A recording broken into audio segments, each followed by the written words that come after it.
Assalamualaikum warahmatullahi wabarakatuh. Kami dari kelompok 1 di sini akan menjelaskan tentang investasi dan suku bunga. Investasi merupakan kegiatan untuk menempatkan dana dalam periode tertentu dengan harapan dapat menghasilkan keuntungan. Yang kedua, tujuan investasi dalam bisnis. Yang pertama, agar mendapatkan pendapatan dengan tetap. Yang kedua, untuk memperbesar bisnis tersebut. Tujuan investasi yang ketiga adalah sebagai jaminan bisnis. Jika berinvestasi dalam pemasok, maka akan ada jaminan bahwa bisnis tidak akan kekurangan bahan baku dan terus mendapatkan pasar untuk menjual produknya. Yang keempat adalah mengurangi kompetisi atau persaingan. Dengan berinvestasi juga bisa mengurangi persaingan antar perusahaan yang bergerak di bidang yang sama. Selain tujuan, investasi juga memiliki beberapa manfaat. Dalam dunia bisnis, investasi bermanfaat untuk satu, meningkatkan aset. Salah satu contohnya adalah jika seseorang membeli tanah atau properti pada masa saat ini, kemudian sebagai investasi tentunya, kemudian dia menjualnya di masa depan dengan harga yang berkali-kali lipat lebih tinggi atau lebih besar dari harga yang sebelumnya dia beli. Yang kedua adalah memenuhi kebutuhan masa depan. Berinvestasi pada saat ini tujuannya adalah untuk digunakan sebagai dukungan kebutuhan pada masa yang akan mendatang. Sebagai contoh, seseorang berinvestasi dengan perhiasan atau berlian. Kemudian di masa yang akan mendatang dia menjual perhiasan atau emas tersebut atau berlian untuk digunakan sebagai tabungan pendidikan. Faktor-faktor yang dapat mempengaruhi tingkat tinggi rendahnya suatu investasi. Yang pertama yaitu tingkat keuntungan yang diramalkan akan diperoleh. Jadi, semakin besar tingkat keuntungan yang diperoleh dari investasi, maka dapat diramalkan jumlah investasi yang akan ditanamkan oleh investor akan semakin tinggi.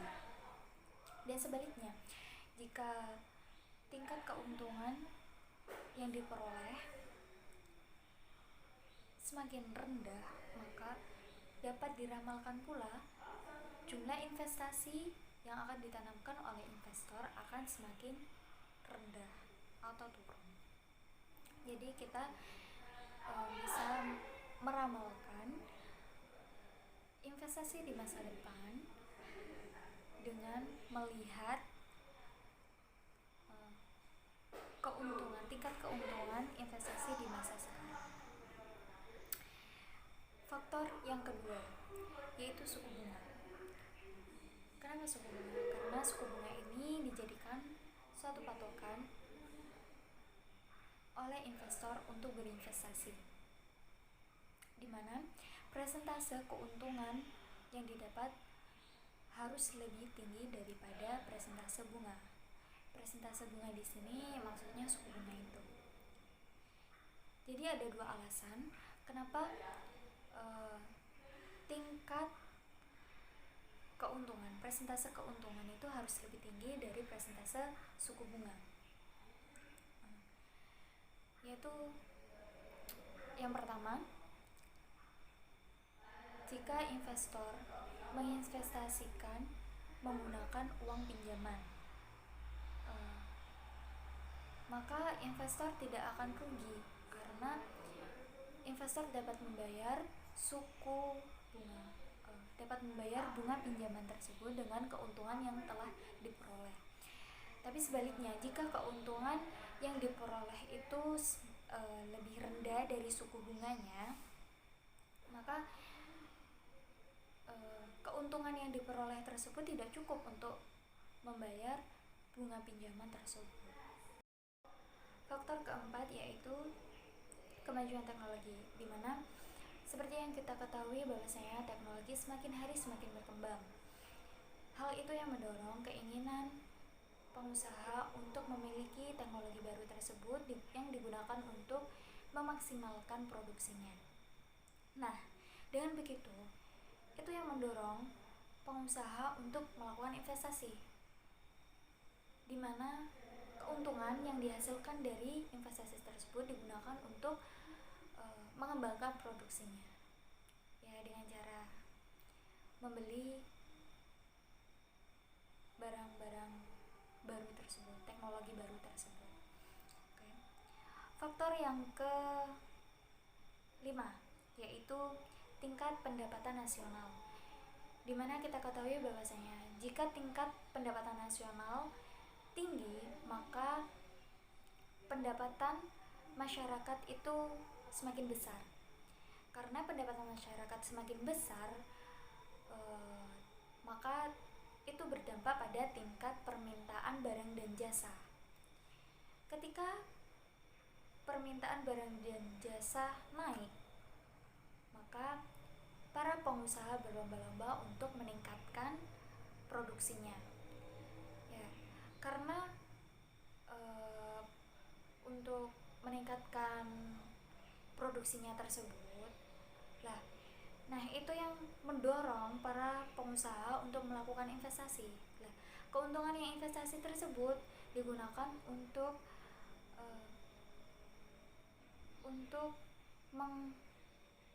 mengembangkan produksinya, sama halnya yang tadi.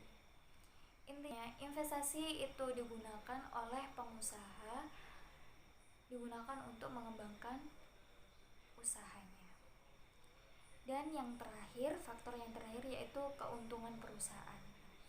Ketika keuntungan perusahaan itu semakin tinggi, maka investasi yang ditanamkan akan semakin tinggi pula, karena keuntungan yang diperoleh nanti dari hasil investasi tersebut akan besar pula, sehingga kita dapat mengetahui bahwasanya dari semakin tinggi keuntungan yang dia peroleh dari perusahaan, maka tinggi pula jumlah investasi yang ditanam oleh investor. Baik, sekarang kita akan membahas tentang suku bunga. Pengertian suku bunga adalah persentase tertentu yang diperhitungkan dari pokok pinjaman dana yang harus dibayarkan oleh debitur dalam periode tertentu dan akan diterima oleh kreditur sebagai bentuk imbal jasa, di mana imbal jasa ini merupakan suatu kompensasi kepada pemberi pinjaman atau kreditur karena telah merelakan debitur atau peminjam dana untuk mendapatkan manfaat dari dana yang dimilikinya kiranya digunakan untuk tujuan lain. Selanjutnya yaitu fungsi dari suku bunga. Yang pertama yaitu mendukung pertumbuhan ekonomi, yaitu dengan membantu aliran tabungan menuju investasi. Misalnya, suku bunga di Indonesia lebih tinggi daripada suku bunga yang ada di negara-negara Asia Tenggara lainnya. Di sini para investor asing akan lebih tertarik menanamkan modalnya di Indonesia daripada di negara lainnya, yaitu dengan harapan untuk mendapatkan hasil imbal yang lebih tinggi.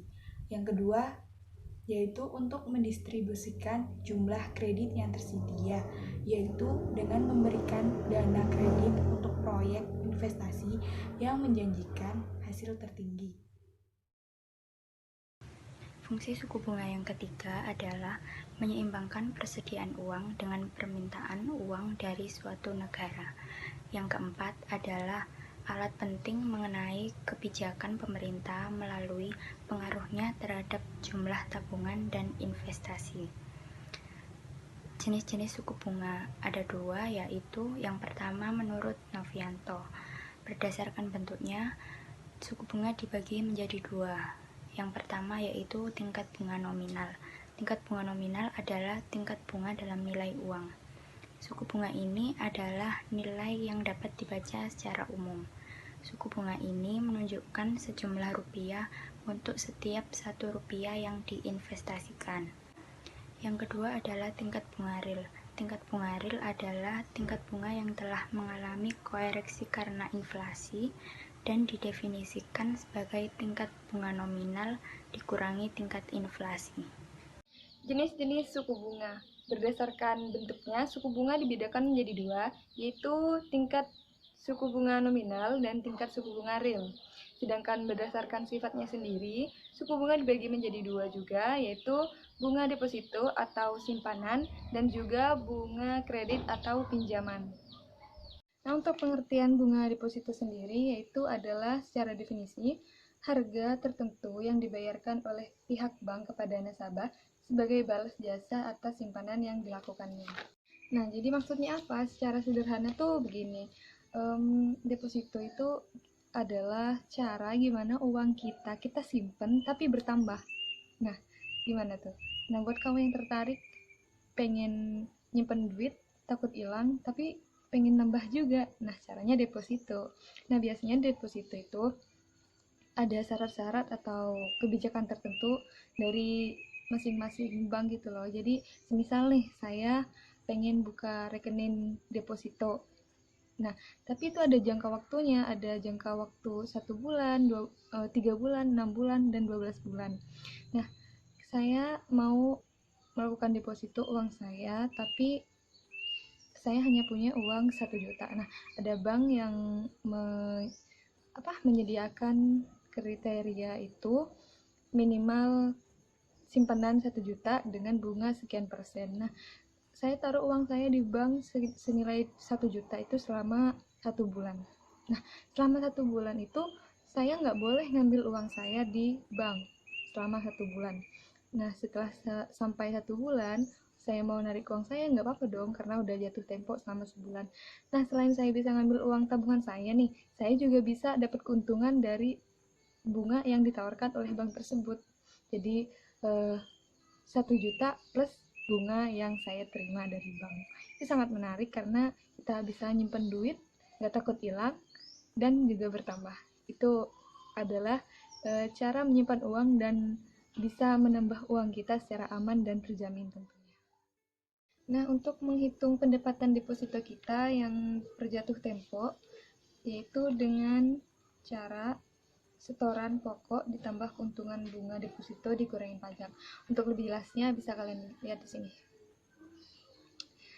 Sebelum rumus ini dipakai, kita hitung dulu keuntungan bunga depositonya, yaitu setoran pokok dikali suku bunga deposito dikali tenor dibagi 365.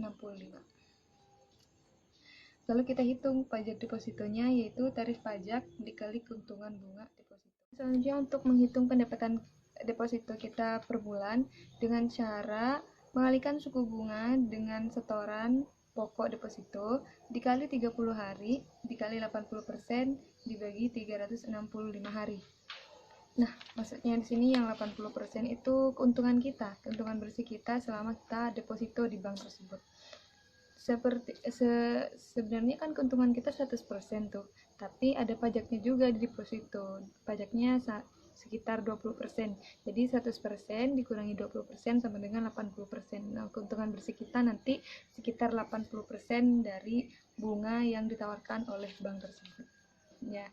Nah, untuk pengertian bunga pinjaman atau kredit sendiri itu kebalikannya dari bunga deposito.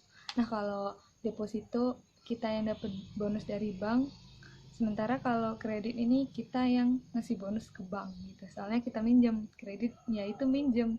Kita minjem ke bank dan kita harus mengembalikan dalam jumlah yang lebih, disebut dengan bunga. Nah, untuk cara perhitungan bunga pinjaman atau kredit kita tuh ada beberapa cara. Yang pertama, ada perhitungan bunga flat atau tetap. Jadi maksudnya bunganya itu tetap tiap bulan kita akan bayar itu tetap sampai jatuh tempo. Ya kayak tadi 120 juta selama 12 bulan. Jadi pajaknya 1 juta tadi ya. Jadi ya tetap 11 juta tiap bulan, 11 juta tiap bulan sampai 12 bulan. Jadi pajaknya. Terus yang kedua itu ada perhitungan bunga efektif. Sama seperti tadi, cuman bedanya ini tiap bulan itu bunganya berbeda-beda gitu, semakin turun. Kayak tadi, cuman bedanya itu ada pengurangan bulan sekarang dikurangi bunga bulan yang kemarin gitu. Untuk lebih jelasnya kita cari angsuran yang akan kita bayar di bulan kedua misalnya. Kalian bisa sambil lihat di sini ya. Bunga bulan kedua rumusnya 120 juta dikurangi bulan kedua dikurangi bulan pertama dikali 10 juta yang tiap bulannya dikali 10% bunganya dibagi 12 bulan sama dengan Rp916.667. Dan untuk cicilan totalnya plus bunganya di bulan kedua yaitu 12 juta ditambah bunganya tadi di bulan kedua Rp916.667 sama dengan Rp10.916.667. Untuk yang terakhir adalah perhitungan bunga anuitas. Nah, perhitungan ini modifikasi dari bunga efektif ya. Dengan jumlah cicilan sama tiap bulannya, bunga yang dibayarkan akan menurun sedangkan cicilan pokok pinjaman akan meningkat tiap bulannya. Jadi ini akan memudahkan kreditur gitu loh. Soalnya bunganya akan berkurang, cuma cicilan pokok kita akan bertambah. Selanjutnya adalah tentang penentuan suku bunga oleh Bank Sentral. Pada PPT tersebut terdapat poin yakni ketika Bank Sentral ingin meningkatkan jumlah uang yang beredar, maka mereka akan menjalankan kebijakan moneter yang longgar, salah satunya dengan menurunkan suku bunga. Jadi, ketika lebih banyak uang yang beredar, maka masyarakat akan lebih terdorong untuk berbelanja dan melakukan ekspansi bisnis. Hingga hal tersebut diharapkan dapat menggairahkan perekonomian kembali. Sebaliknya, ketika Bank Sentral ingin mengurangi jumlah uang yang beredar, maka mereka akan menjalankan kebijakan moneter yang lebih kuat, salah satunya dengan menaikkan suku bunga. Kemudian, tentang naik turunnya suku bunga. Fluktuasi suku bunga berpengaruh pada keinginan masyarakat untuk meminjam uang di bank. Jadi perubahan suku bunga acuan dapat digunakan oleh bank-bank umum sebagai salah satu referensi dalam penentuan suku bunga bagi nasabah. Pada praktiknya, suku bunga yang berlaku pada produk perbankan yang sampai ke tangan masyarakat seringkali tidak sama persis dengan yang ditentukan oleh Bank Sentral. Tetapi suku bunga acuan menjelaskan posisi Bank Sentral, sehingga bank-bank umum akan cenderung mengikuti arah kenaikan ataupun penurunannya. Faktor yang mempengaruhi tingkat suku bunga. Yang pertama, kebutuhan dana. Faktor kebutuhan dana dikhususkan untuk mendepositokan dana, yaitu seberapa besar kebutuhan dana yang diinginkan. Jika bank kekurangan dan sementara peminjaman aplikasi meningkat, hal itu dilakukan peningkatan suku bunga. Hal itu dilakukan oleh bank sehingga dana dengan cepat dipenuhi dengan meningkatkan suku bunga. Yang kedua, target laba. Yang diinginkan adalah bahwa faktor ini dikhususkan untuk bunga pinjaman. Sebaliknya, jika dana dalam deposito banyak dan aplikasi pinjaman kecil, maka bunga deposito akan berkurang. Dan hal ini akan menunjukkan beban. Yang ketiga, jaminan kualitas. Pinjaman kualitas juga ditunjukkan bunga pinjaman. Semakin banyak jaminan yang diberikan, semakin rendah bunga kredit yang dibebankan dan sebaliknya. Yang keempat, kebijakan pemerintah. Kebijakan pemerintah yaitu di mana tidak boleh melebihi batas yang ditetapkan oleh pemerintah. Yang kelima, jangka waktu. Faktor ini adalah sebuah hal yang mempengaruhi, di mana jika jangka waktunya lebih lama, maka tingkat suku bunganya akan besar. Jika ini disebabkan oleh kemungkinan besar resiko gagal bayar di masa depan. Begitu juga sebaliknya. Yang keenam, reputasi perusahaan, di mana bonafiditas sebuah perusahaan yang mendapatkan kredit sangat menentukan tingkat suku bunga yang akan dibebankan nantinya. Karena biasanya perusahaan bonafid, kemungkinan risiko kredit yang macet di masa depan relatif kecil. Dan Yang ketujuh, produk kompetitif, di mana untuk produk yang kompetitif, bunga kredit yang diberikan relatif rendah dibandingkan dengan produk yang kurang kompetitif. Hal ini dikarenakan produk kompetitif memiliki pergantian produk yang tinggi, dengan pembayaran diharapkan di depan dan lancar. Yang kedelapan, hubungan baik. Hubungan baik ini juga sangat mempengaruhi si peminjam, di mana bunga dikaitkan dengan faktor kepercayaan untuk seseorang atau lembaga. Dalam praktiknya, dalam mengklarifikasikan pelanggan primer dan pelanggan biasa yang didasarkan pada aktivitas dan loyalitas dengan yang bersangkutan kepada bank. Jika si peminjam itu mengenal dekat oleh pihak bank, maka pencairannya akan lebih cepat dan tingkat suku bunga yang berbeda dari pelanggan biasanya.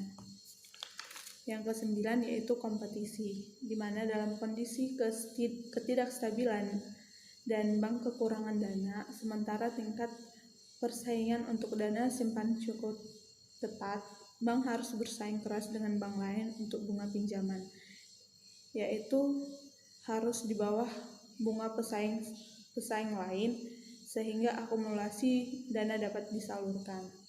Yang ke-10, jaminan pihak ketiga. Pihak yang memberikan jaminan kepada bank untuk menanggung semua risiko yang dikenakan pada penerima kredit. Biasanya jika pihak ketiga memberikan jaminan bonafit, baik dari segi kemampuan membayar, nama baik dan loyalitas kepala bank, maka bunga yang dibebankan juga berbeda. Mengklarifikasikan pelanggan primer dan pelanggan biasa yang didasarkan pada aktivitas dan loyalitas dengan yang bersangkutan kepada bank. Jika si peminjam itu mengenal dekat oleh pihak bank, maka pencairannya akan lebih cepat dan tingkat suku bunga yang berbeda dari pelanggan biasanya. Yang ke-9 yaitu kompetisi, di mana dalam kondisi ketidakstabilan dan bank kekurangan dana, sementara tingkat persaingan untuk dana simpan cukup tepat, bank harus bersaing keras dengan bank lain untuk bunga pinjaman, yaitu harus di bawah bunga pesaing lain sehingga akumulasi dana dapat disalurkan. Yang ke-10, jaminan pihak ketiga. Pihak yang memberikan jaminan kepada bank untuk menanggung semua risiko yang dikenakan pada penerima kredit. Biasanya jika pihak ketiga memberikan jaminan bonafit, baik dari segi kemampuan membayar, nama baik dan loyalitas kepala bank, maka bunga yang dibebankan juga berbeda. Sekian presentasi dari kelompok kami. Jika ada salah kata atau salah pengetikan, mohon dimaafkan. Dan jika ada yang sulit dipahami dan kurang dimengerti, bisa bertanya pada forum diskusi. Wassalamualaikum warahmatullahi wabarakatuh.